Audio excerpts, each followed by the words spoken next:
Imagine this scenario. A genius engineering student comes up with a way to break inside the most secure bank on the planet by posing as a janitor, but he soon finds out that things don't go quite as he expected. In 1645, a ship was sunk in the Atlantic Ocean, releasing chests with treasures that descended towards the bottom of the ocean. In September 2009, almost 400 years later, the remains of the ship were found by divers who were part of a salvaging operation led by Walter, a passionate archaeologist. Stay until the job's done. They retrieve chests with treasures and put them in a salvage basket, after which they use a crane to extract them from the water and put it onto their ship. The salvagers carefully clean the valuable items, intending to sell them afterwards. Since the operation isn't exactly legal, Walter rushes his divers to retrieve their real target. Divers proceed inside the wrecked ship while Walter monitors their progress through the cameras. James, one of the divers, comes out of the ship and cheerfully informs Walter that he found the unique treasure they were after. James comes back to the ship and has a drink with Walter, celebrating their success. But the joyful celebration is soon interrupted by boats and helicopters of the Spanish Coast Guard that surround Walter and his men and order them to surrender. Sometime later, Walter sued the Spanish government for the ownership of the treasure in an international court in The Hague. This was piracy. My crew and I invested years. Despite Walter's passionate attempts to defend his claim to the treasure of Guadalupe, who was the owner of the destroyed ship, judges ultimately ruled against him, giving the ownership of the treasure to the Spanish government. Margaret, Walter's friend, later discusses with him what can be done now. He makes it clear that he intends to obtain the treasure again, even if it means breaking the law. Sometime later in Madrid, the capital of Spain, a large column of armored vehicles of the Spanish army delivers the treasure of Guadalupe to the vault of the Bank of Spain. Gustavo Medina, the head of security of the bank, comes down to greet the soldiers underground. They unload multiple crates with treasures and move them inside the vault using an elevator. Thom is an exceptionally gifted 22-year-old engineering student attending Cambridge University. His unique abilities attract the attention of recruiters from several oil companies. $400,000 starting salary. Despite receiving generous job offers, Thom declines them all. He tells his father later at dinner that he refuses to follow in his footsteps and work for big oil because he despises these companies. During the conversation, Thom receives a text message on his phone from somebody in the restaurant who asks him for a meeting. Following the directions in the messages, Thom arrives at the club where a high society event is held and proceeds inside. He awkwardly walks among the crowd for some time until he is met by a woman named Lorraine, who explains that she sent him the message. Observing how Lorraine stole a wallet from one of the rich guests, Thom realizes that she's a criminal and tries to leave. Lorraine cleverly manipulates him into staying. Remain a law-abiding citizen. Make your daddy proud.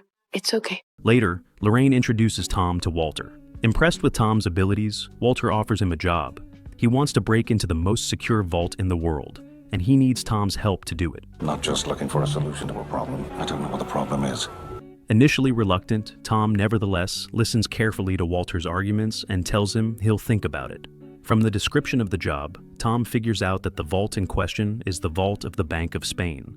It is rumored to have an incredibly sophisticated lock mechanism that's impossible to crack. Thom likes the idea of solving the impossible problem, so he accepts the job and flies to Madrid. At the airport, he is met by Lorraine. They take a cab together and meet with Walter in his safe house. You are very welcome. Walter's team consists of Lorraine, a con artist, Klaus, a computer hacker, James, Walter's partner who retrieved the treasure of Guadalupe with him earlier, and Simon, an acquisitions expert. Members of the team don't take Thom seriously, asking Walter why they even need him. He hasn't even mastered shaving, and he's gonna mastermind the infiltration. Despite their attitude, Thom soon impresses them by finding an easy way to hack into the bank's system by tricking a low-rank employee into giving them a 9-digit key. Walter explains to Thom that he doesn't care about the golden artifacts that were taken by the Spanish government, but he does care about a unique object that had writing on it in Latin, Sic parvi magna. It's the famous motto of Francis Drake, who supposedly hid the location of all his treasures in 3 coins that were stored inside the chest that Walter found on that day. 30 years. I've searched for that. Sometime later, the entire team gathers to discuss what they're up against. The bank itself is a fortress full of security cameras and barriers everywhere. It is heavily guarded by a large professional security force led by Gustavo Medina, a former Special Forces operative. If that wasn't bad enough, right across from the bank, there is the headquarters of the Spanish army that has a garrison of 500 troops, ready to defend the bank if necessary. Based on this, the only realistic way inside the vault is through the long underground tunnels that go all over Madrid. James and Simon infiltrate the tunnels through the Madrid subway, mapping their route for the upcoming heist. The vault is rigged with a failsafe mechanism that is rumored to be a miracle of engineering. If we don't shut down the failsafe when we enter the vault, then we're not coming out. To get a better idea of what the vault is like, the crew intends to scout the bank. Simon calls the cleaning service and cancels the bank cleaning for the next day, pretending to be a bank employee. This way they can scout the bank by disguising themselves as a cleaning crew. These events coincide with the 2010 World Cup, in which Spain is contending for the championship title, so the entire city of Madrid is filled with passionate fans rooting for their national team. James is a former Special Forces operative, so his fingerprints will probably alert the authorities that something is wrong. He can't scout the bank. Thom volunteers to go in his place since he's the only one left who knows how to work with a magnetometer. I know how to use it. I'm an engineer. On the next day, Simon and Thom drive in a cleaning service van to the bank and attempt to pass security. A guard conducts a thorough search of the van, but he doesn't find anything out of the ordinary, so he allows them inside.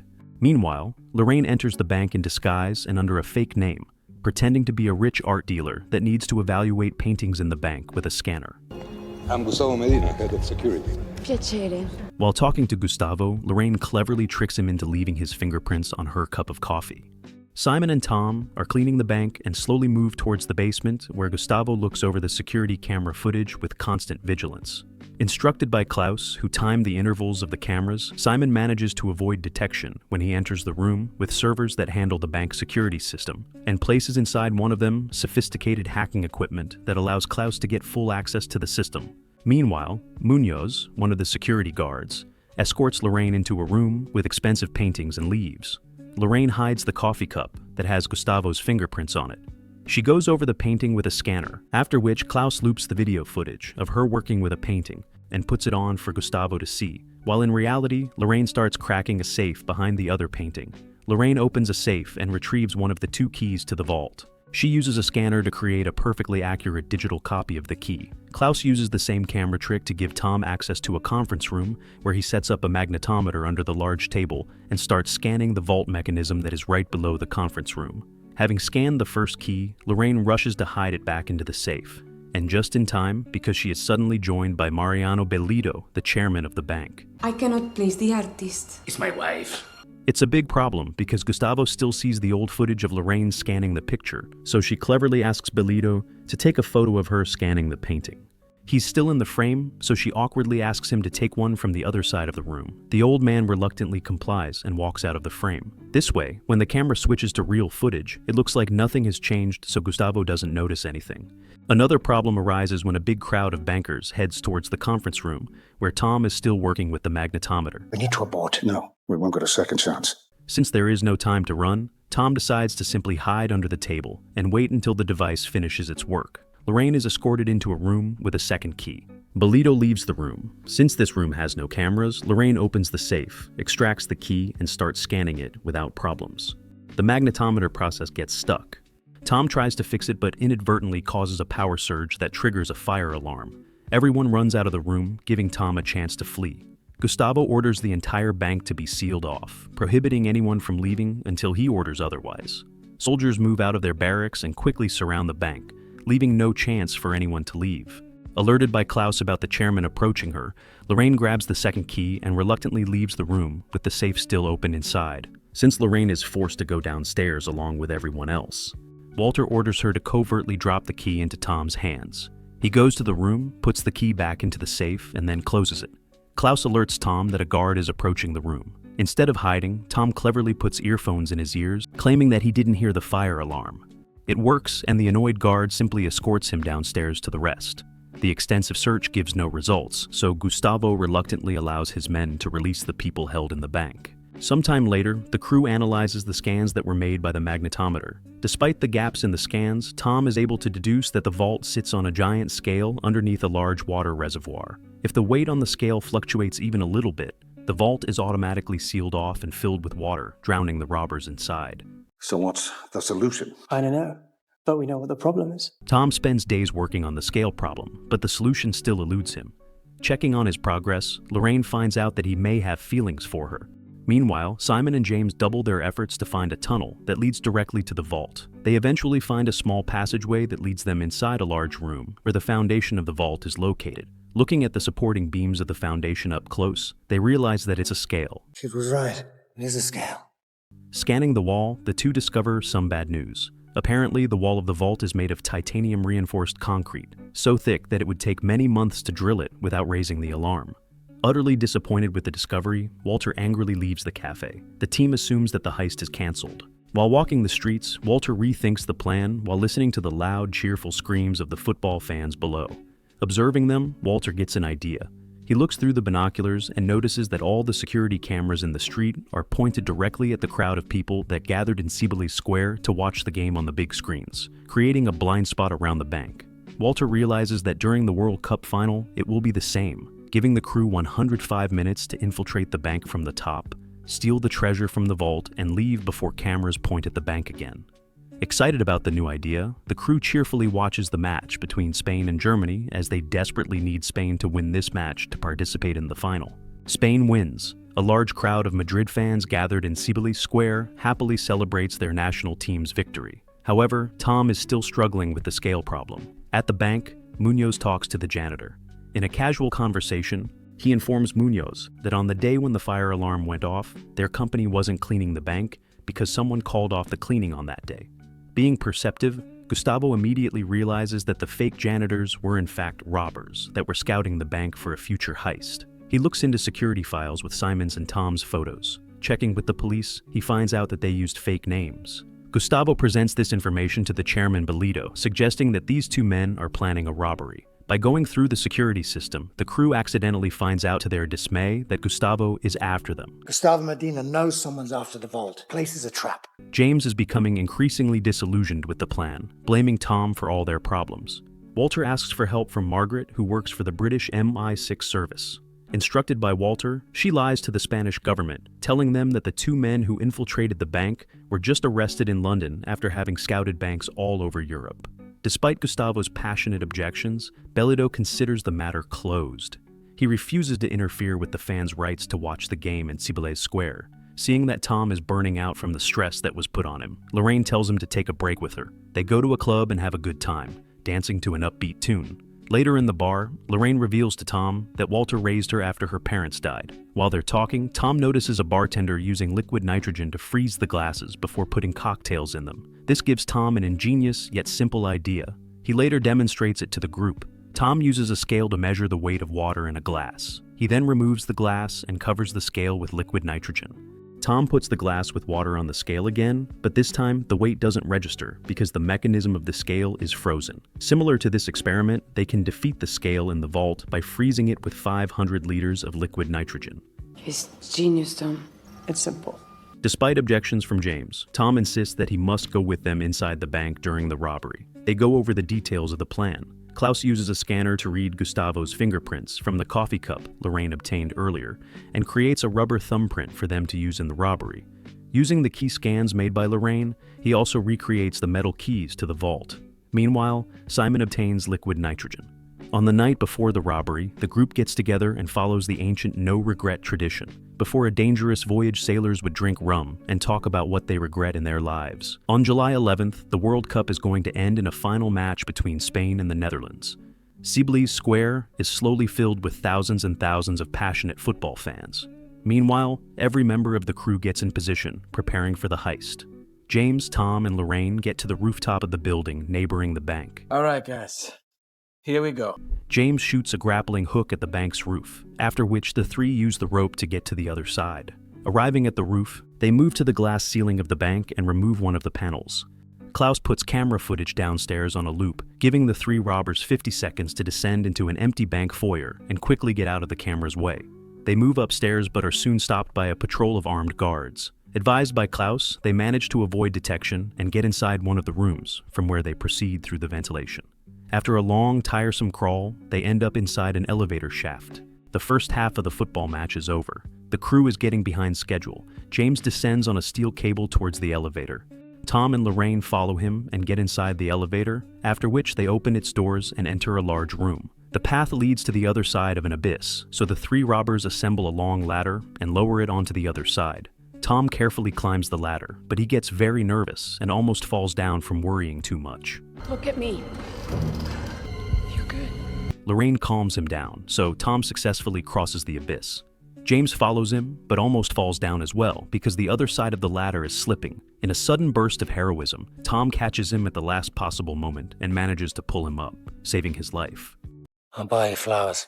The next door has a lock that expects a 6-digit code entered. Klaus deciphers the code, allowing the three to get inside. They're about to enter the vault itself through the enormous metal door. James puts on a replica of Gustavo's thumb and uses it to open the electronic lock. Next, Lorraine and Thom simultaneously use the metal keys they manufactured earlier, opening the mechanical lock. James and Thom open the metal door. Looking inside, they find the crates containing the treasure of Guadalupe. Finally, the last part of the plan commences when Simon starts using liquid nitrogen to freeze the vault scale inside the underground chamber. He uses multiple canisters of the substance to get the job done. Once all the liquid nitrogen is used, the entire structure begins to freeze, making the floor of the vault freeze as well. I'll go first. If I'm wrong, so me. Thom goes first and approaches the crates. The plan worked perfectly as the scale didn't move. The three robbers rush to open the crates and start looking for the chest, with Francis Drake's coins. They don't have much time because the nitrogen is melting fast. Lorraine found the chest. Munoz and Gustavo notice an alarm going off in the foyer. Gustavo sends his guards to check it out. They are surprised to find out that it's a pigeon and soon find an opening in the ceiling. Apparently, having left one of the glass panels open, the trio allowed the bird to fly inside the bank, which triggered the alarm. Now, Gustavo knows that the security system has been tampered with because he would have seen the robbers on camera otherwise. He quickly mobilizes both guards and soldiers from the garrison, leaving the robbers no chance to escape. Realizing that any attempts to leave are futile, Walter orders the trio to surrender to the guards. In an unexpected twist, James refuses to surrender and pulls a gun on the other two, demanding they hand over the coins. Turns out James, being a former Special Forces operative, has been working for the British government all along. Wasting time on pointless chatter, the trio comically fails to realize that the scale is working again. The vault locks down, trapping them inside. Demoralized by the prospect of drowning in the vault, the three robbers helplessly wait for their death. Hatches in the walls open, flooding the vault with water very quickly. James says goodbye to the two. I'm sorry, Lorraine. Being an experienced diver, he dives underwater and swims out of the vault. The water level is rising fast, putting Thom and Lorraine in a panic while they're arguing with Walter. Shut up! I'm trying to think! Realizing that the water flow will only stop when the weight on the scale reaches a certain level, Thom tells Simon to stack the empty nitrogen canisters onto the scale for additional weight. Meanwhile, Gustavo sends his men to find the hacking device that allowed the robbers to control the security system. A technician removes the device, giving Gustavo full access to every camera and sensor in the bank. He curiously looks at Thom and Lorraine as they struggle to stay above the water. Klaus and Walter lose contact with the two, assuming they had drowned, but they're still alive and symbolically hold hands. Simon doesn't give up and puts everything on the scale, including himself and his radio. This miraculously stops the flow of water at the last possible moment, saving Thom and Lorraine. Gustavo sends his men to the vault. The metal door opens automatically. Security guards are surprised to find out that the robbers have escaped. Gustavo arrives, baffled by their miraculous disappearance. However, walking away from the vault, he notices water dripping from the ceiling. He opens the hatch and hears Thom and Lorraine as they're going through the ventilation. Thom and Lorraine leave the ventilation. They run out of the room and head to the third floor, pursued by armed men. Thom and Lorraine enter Chairman Bolito's office and get out through the window. Gustavo and his men approach the office and go in, only to find out that the robbers have escaped and disappeared in the crowd of football fans in Cibeles Square. Seeing that the soldiers are after them, Thom and Lorraine cleverly take off their clothes and attempt to merge with the crowd in their Spanish national team t-shirts. But the soldiers are still after them, so the two give up, thinking it's over. I'm sorry. No regrets. They kiss passionately. Seconds later, the Spanish national team scores a goal, winning the World Cup. The entire square explodes with wild celebration, giving Thom and Lorraine a chance to flee using the chaos as a distraction. On the next day, Walter has a meeting with Margaret. It is revealed that she manipulated him from the start, tricking him into getting the coins. Later, James delivers the coins to Margaret. Her experts decipher the location of Francis Drake's treasures. In an unexpected twist, she realizes that Walter tricked her. He instructed Lorraine to switch the coins in the vault because he knew that James was going to betray him. The crew uses the real coins to determine that Francis Drake's treasure is buried under the Bank of England in London. 2 years later, during the 2012 London Olympics, they begin a new heist. Thanks for watching. Don't forget to like and subscribe for more.